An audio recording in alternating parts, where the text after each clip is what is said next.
Halo, bertemu lagi dengan saya, Neti Siska Nurhayati dalam mata kuliah Manajemen Keuangan. Topik yang akan kita bahas kali ini adalah tentang modal kerja.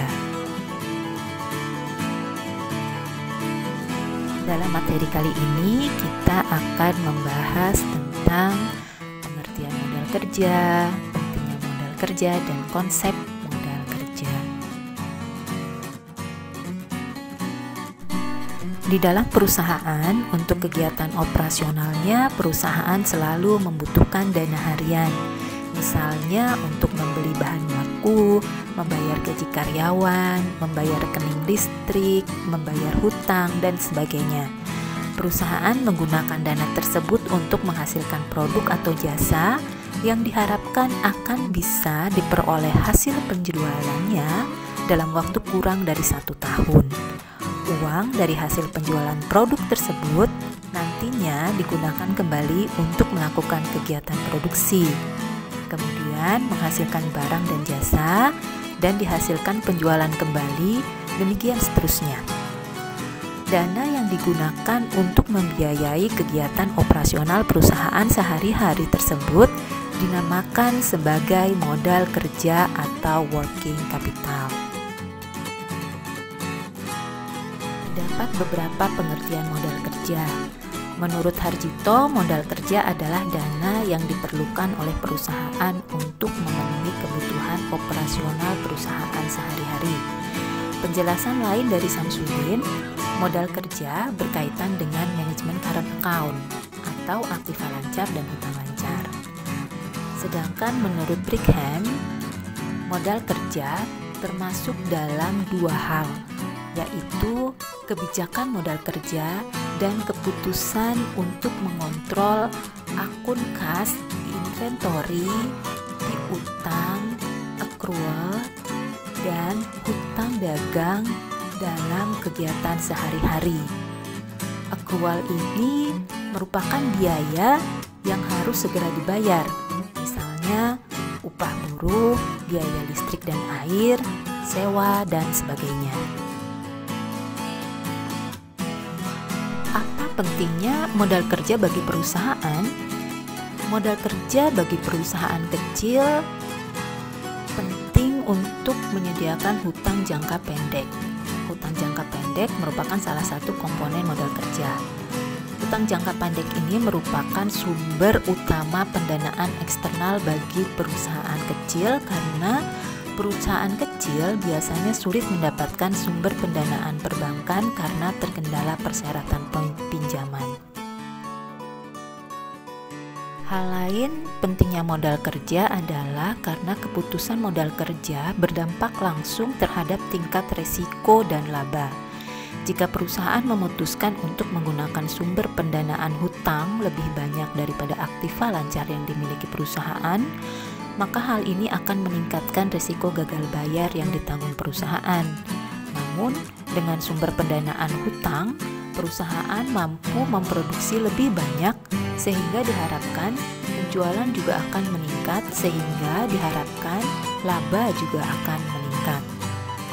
Hal lain pentingnya bagi modal kerja bagi perusahaan adalah adanya hubungan langsung antara pertumbuhan penjualan dengan kebutuhan dana untuk membelanjai aktiva lancar. Perusahaan yang mengalami pertumbuhan penjualan membutuhkan sumber pendanaan yang lebih besar. Dalam perspektif jangka pendek, untuk meningkatkan penjualan dilakukan dengan memproduksi lebih banyak, sehingga dibutuhkan dana yang lebih besar. Perusahaan dapat membiayai kebutuhan peningkatan penjualan tersebut dengan menggunakan hutang jangka pendek, hutang dagang, maupun menambah jam kerja buruh. Ini akan menambah komponen hutang perusahaan. Tetapi perusahaan dapat memproduksi lebih banyak untuk menghasilkan penjualan yang lebih besar. Dapat beberapa konsep modal kerja yang akan kita bahas. Yang pertama, modal kerja kuantitatif. Yang kedua, modal kerja kualitatif. Dan yang ketiga adalah modal kerja fungsional. Konsep modal kerja yang pertama adalah modal kerja kuantitatif. Modal kerja kuantitatif ini menitik beratkan pada segi kuantitas dana yang tertanam dalam aktiva yang masa perputarannya kurang dari 1 tahun. Modal kerja menurut konsep ini adalah keseluruhan elemen aktiva lancar. Oleh karena semua elemen aktiva lancar diperhitungkan sebagai modal kerja tanpa memperhatikan kewajiban-kewajiban jangka pendeknya, maka modal kerja ini sering disebut sebagai modal kerja bruto atau gross working capital. Berbeda dengan modal kerja kuantitatif, modal kerja kualitatif mengurangkan terlebih dahulu jumlah aktiva lancar dengan hutang lancar, sehingga jumlah modal kerja yang ada telah bersih dari kewajiban membayar hutang.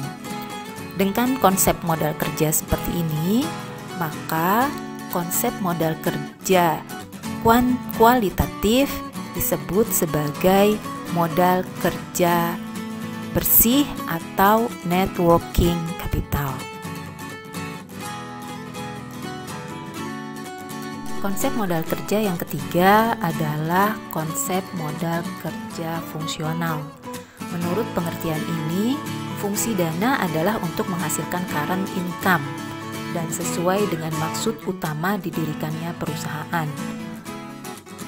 Ada dana yang digunakan pada saat ini tapi tidak menghasilkan current income, maka ini tidak termasuk dalam modal kerja fungsional.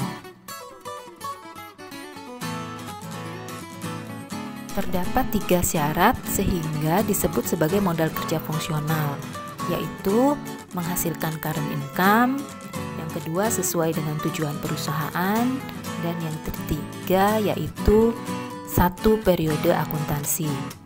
Sehingga yang masuk sebagai modal kerja adalah kas, piutang dagang sebesar harga pokoknya, persediaan, aktiva tetap sebesar penyusutan pada periode tersebut. Sedangkan efek atau surat berharga dan margin laba dari piutang merupakan modal kerja potensial yang akan menjadi modal kerja bila piutang sudah dibayar dan efek sudah dijual. Berikut ini adalah contoh menghitung modal kerja fungsional.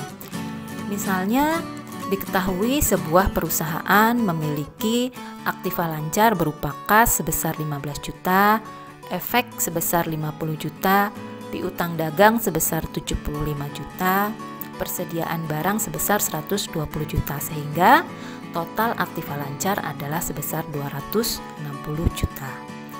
Aktiva tetap yang dimiliki perusahaan adalah tanah sebesar 150 juta, bangunan dan gedung sebesar 300 juta, mesin sebesar 250 juta, sehingga total aktiva tetap perusahaan adalah sebesar 700 juta. Perusahaan mengalami penyusutan untuk bangunan dan gedung sebesar 50 juta, mesin-mesin sebesar 40 juta. Perusahaan juga melakukan penjualan kredit dengan profit margin sebesar 30%. Dengan data di atas atau dengan data tersebut, maka hitunglah besarnya modal kerja fungsional perusahaan. Dengan data yang telah disebutkan, kita dapat menghitung modal kerja fungsional atau working capital perusahaan yang terdiri dari kas sebesar 15 juta, piutang dagang hanya 70% dari hutang dagangnya menjadi sebesar 52.500.000, persediaan barang sebesar 120 juta, penyusutan bangunan dan gedung sebesar 50 juta, penyusutan mesin sebesar 40 juta, sehingga total modal kerja fungsional perusahaan adalah sebesar 277.500.000.